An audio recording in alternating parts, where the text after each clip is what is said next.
Hello, good morning, my friends, subscribers and viewers. Now we are here in Cebu province. So, nandito naman tayo sa Cebu, guys. Cebu, guys. So, yesterday or last week we are in Bohol. Now going back to Cebu. Then so this is Cebu. Very traffic. So kaya gusto ko sana bumalik agad sa Bohol. Pero may mga obligasyon man tayo dito. So kailangan talaga. So it's up to us, no, kung saan tayo talaga mag-retire. Kung gusto tayong nasa maraming tao kasi traffic, so meaning maraming tao. Dito tayo sa Cebu, so may maraming mga commercial centers. Pero kung yung nagtatrabaho, normal lang yan, nandito man yun kadalasan sa Cebu factory, mga MIPS. Pero kung retired ka na talaga, kasi Cebu and Bohol is just only 1 hour and a half to 2 hours via ferry from pier. 2 hours kadalasan, guys, pero may mas maiksi pa yan, mga 1 hour minsan. Yung mga Starcraft, publish na tong Starcraft, yun po. So mga ocean jet, for Tagbilaran 2 hours yan talaga. Pero kung galing kayo sa ibang bansa, may direct flight naman yung papunta sa sa Bohol. So ang ibig ko lang sabihin, guys, iba talaga ang sitwasyon ng Bohol at Cebu, kasi Cebu is talaga, so many establishment, fully developed na. In Bohol, not yet fully developed, but the development is ongoing. Number one, there is already coming soon to rise SMCity Mall in Tagbilaran City. Number two, there's a coming mall also, shopping mall in Panglao. So Bohol Doctors Hospital, Izanar. So yan po ang nalaman ko. In, let's say, in the other towns of Bohol, for example, in my place, my hometown in Talibon, there is already 2 malls, PQ Mall and the Altoras Mall. And also I've heard that there will be a soon to rise Pure Gold Mall. So yun po, it's a first class municipality talaga ang Talibon. So adjacent to Talibon is Hitape on the other side. Hindi pa siya masyadong progressive, pero doon po kadalasan dumaan ang mga tao papuntang Cebu, kasi may seaport dyan papuntang Cebu in just 1 hour and a half or 2 hours. There's so many boats, boats or ferry. And also there's for Cordoba, direct to Cordoba, a ferry, cargo. Then there's also an ocean jet in Itapi. So maganda yon, guys, di ba? Madali lang, 2 hours. Imagine if you are from Cebu City, then you are going to the south or north area of Cebu. For example, you're living somewhere in Karkar, for example, Karkar City. Basta traffic yan, guys, it will take around more than 2 hours. Kasi sobrang traffic na talaga from Talisay. Just only an example. Start from Cebu City, from Talisay, then going to Minglanilla, Naga, San Fernando, that hanggang Karkar. But if you that's an regular hour. But during night time, for example, it's more than 10 or 9 to 10, not more, di na masyadong traffic. So mas lalo na pag 12 or around ano na mga kuan, mga past 12 midnight. So yun po, pag umaga ganitong oras, sobrang traffic talaga. So going back, if you are from Cebu City going to north, example going to Danao or Liloan, ganito talaga guys, oh, sobrang traffic na talaga. So you will arrive around 2 hours from Cebu City. So super, no? So pag makalagpas kayo ng Danao City, Cebu, hindi na masyado, okay na yon sa Carmen, Catmon. Pero medyo dumami na talaga yung mga, kasi yung mga subdivisions wala na, doon na naka ano na, nag-develop na sila doon. So kaya hindi natin ano yung sitwasyon na sobrang traffic na talaga. So kung gusto nyo sa Cebu, wala problema, lalo na taga Cebu tayo or ano ba, kasi yun gusto mo. Pero kung tulad ng mga foreigners, no, there is may nakausap ako kagabi, no, papunta galing sa Bohol, sa port, na sabi niya isa siyang ticketing office, yung mga tig release ng pera, money changer, okay, not ticketing, money changer, money changer. Kadalasan nandun sa Panglao yung mga white European, yun po. Meaning na-compare niya ang Bohol at Cebu kasi galing siya sa Cebu, nakasign. Tapos biglang humina, parang humina ng dahil sa ano yun, pugo. O parang kasi wala nang pugo, humina ang somewhere in Lapu-Lapu. It's a Lapu-Lapu yung sinasabi niya kahapon, It's real talk, Lapu-Lapu. Medyo humina talaga yung mga foreigners doon. Meron pa rin pero hindi na sa ngayon lang, iwan kung in the future. Ang dumami doon sa Panglao talaga, super dami talaga mga turista doon, sabi niya. Kaya umayag na lang siya lumipat sa kahit sa Lapu-Lapu siya nakatira. So yun po.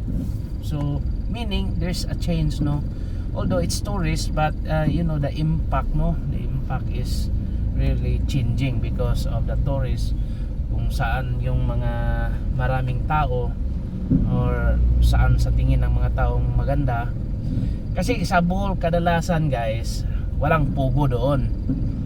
Ano lang yun, parang magpunta ka sa Bohol, mag-tourist ka doon, punta ka sa mga diving spot, mga white sand beaches, kasi marami ang white sand beaches sa Bohol guys.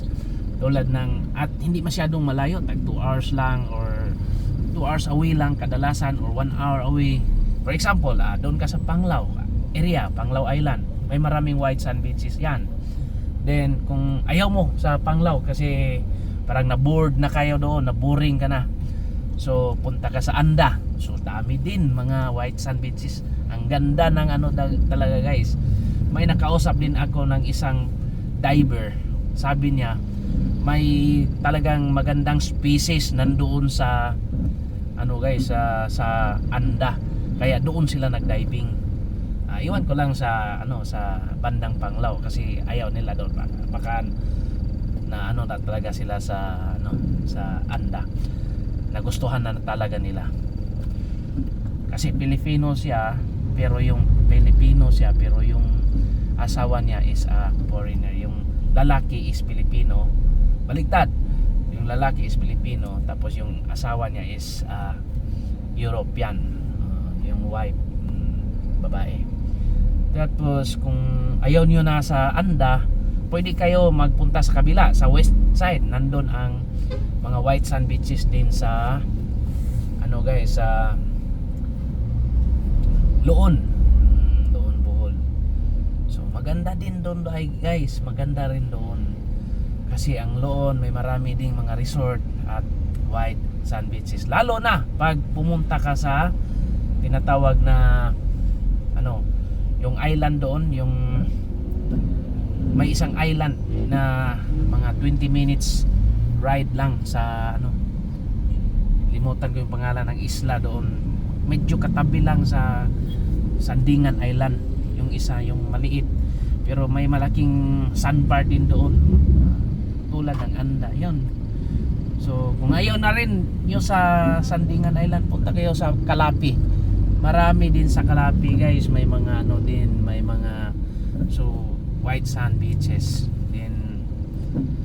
May mga hindi white sand tulad sa mga Ubay, Bohol side, pero may ano doon, may sandbar doon sa tinatawag lang Tres Marias Island. May sandbar doon guys, may diving spot din doon. So may binibinta tayo doon na property. So medyo mura pa, hindi pa katulad ng mga Anda at saka yun sa Juan. Kasi medyo tumaas na ang mga presyohan sa Anda at sa Panglao. Kaya iba talaga ang ano. So while still ano guys, hindi pa masyadong tumaas ang mga presyuhan doon sa Bohol Island or sa Bohol Province. It's time to invest because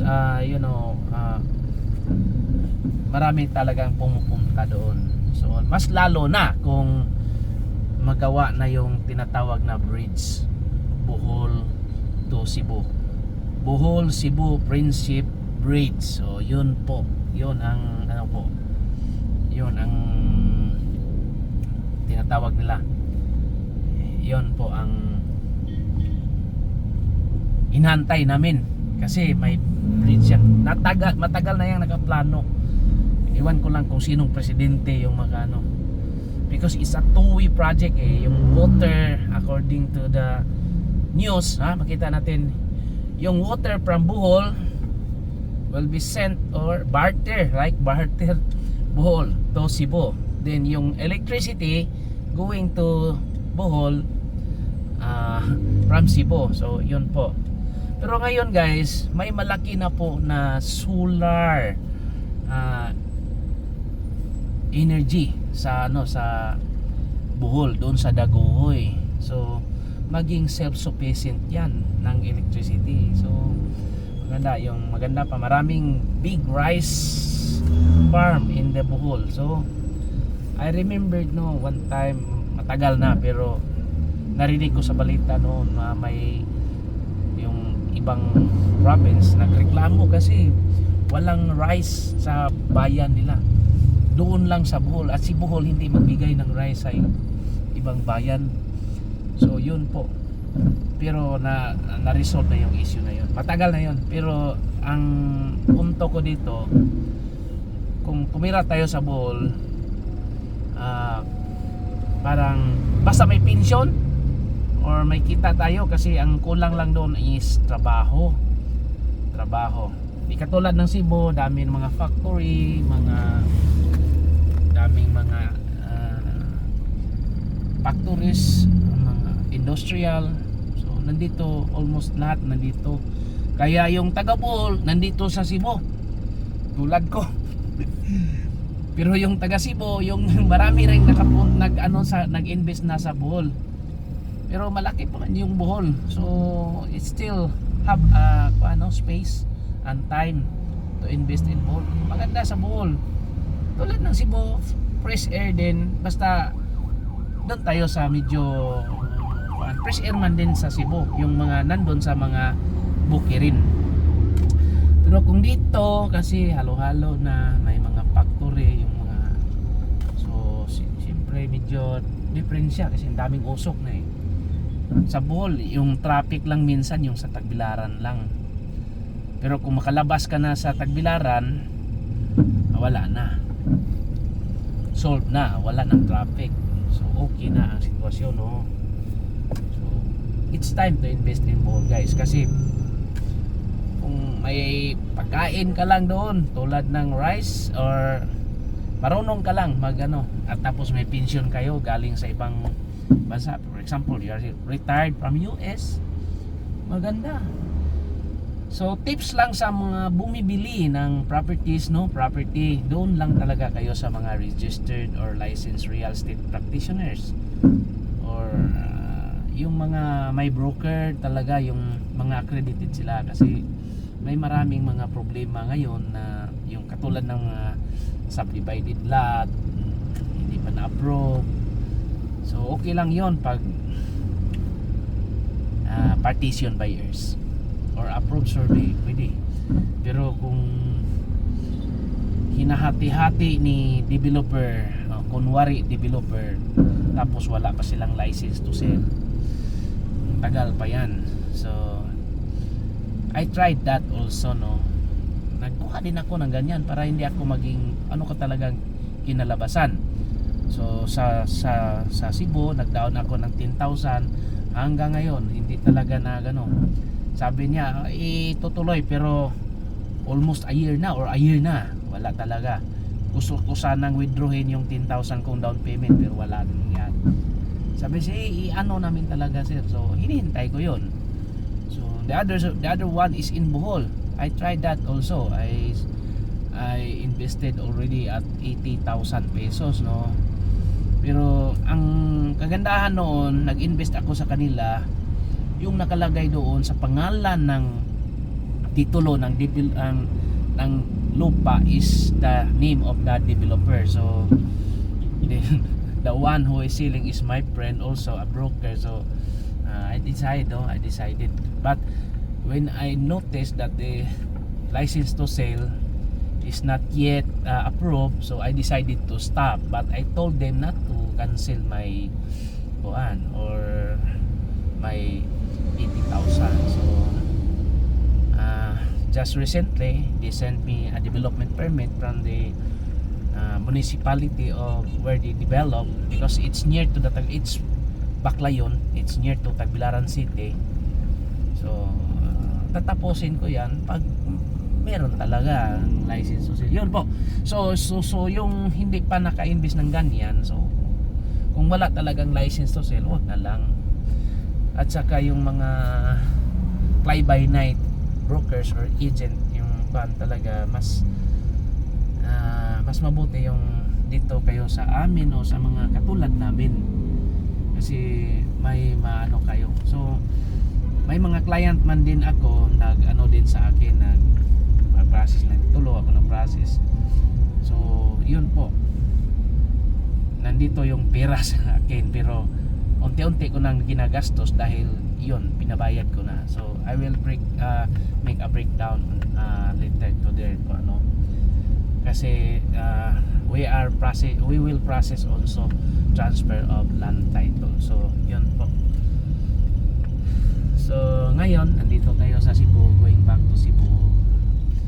Magbayad tayo ng taxes, no? Taxes sa BIR kasi katapusan ngayon ng January. Kahapon sana, pero hindi talaga nadala ng oras. So I hope we can pay. Yun po, pag katulad ko broker, may babayaran talaga na taxes quarterly, yun po, yun ang okay.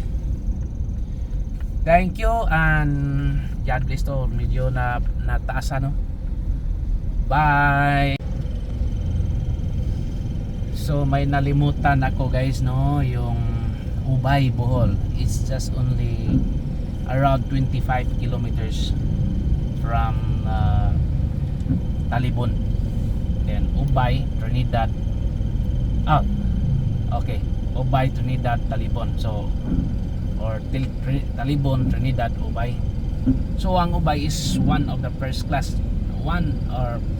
din. May mga malls na rin doon guys. The Pure Gold ando na, mga March mag-open na sila. Tapos na, nandyan yan sa vlog ko. Yung airport, may mga negotiation sila, marang gawin ng baka may short flight or baka may narinig ko kay sa yung nag ano sila si Go parang school flying school parang ganon. Tapos kaya ngayon dinidevelop nila yung airport. Tapos nandun sa airport malapit ang ilipat ang rural health unit or rural health center. Tapos nandun ang college, no, Ubay Community College fire station, at doon daw rin narinig ko doon Marites ilagay ang pinakamalaking training center ng fire department in the Philippines doon. Just make confirmation lang, no, pero ito yung mga mga tinatawag nating heads up, no, sa ano bang nandun sa northern part of Bohol yan, guys. So Ubay is one of the largest town in Bohol, guys. It has 45 barangays. Usually they are in farming, irrigated rice field. Then may may mga face pan. So yun po, may Liti, seaport going to Liti, then or there are buses also, guys, from Manila, Bicol to Samar, then Samar Liti, then going to Ubay, then Bohol. So just like a land trip yan, guys. Pero isa kaya ng ferry yung pagpunta sa Bohol. Yun po, maganda po talaga din sa Ubay. So progressive na yung sa Carmen Bohol, guys. Malapit na rin yun, tumayo yung nagtrabaho sila sa Bohol Quality at saka may Alturas din mall. So marami ng improvements talaga sa Bohol, guys. So huwag niyong sayangin nga ngayon medyo mura pa yung we going back to Ubay, no, may maraming listing tayo doon. So may maraming mura pa tayo, may tag 100 pesos per square meter pa tayo.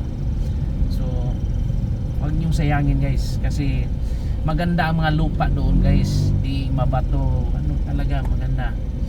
So very developing na ang Bohol.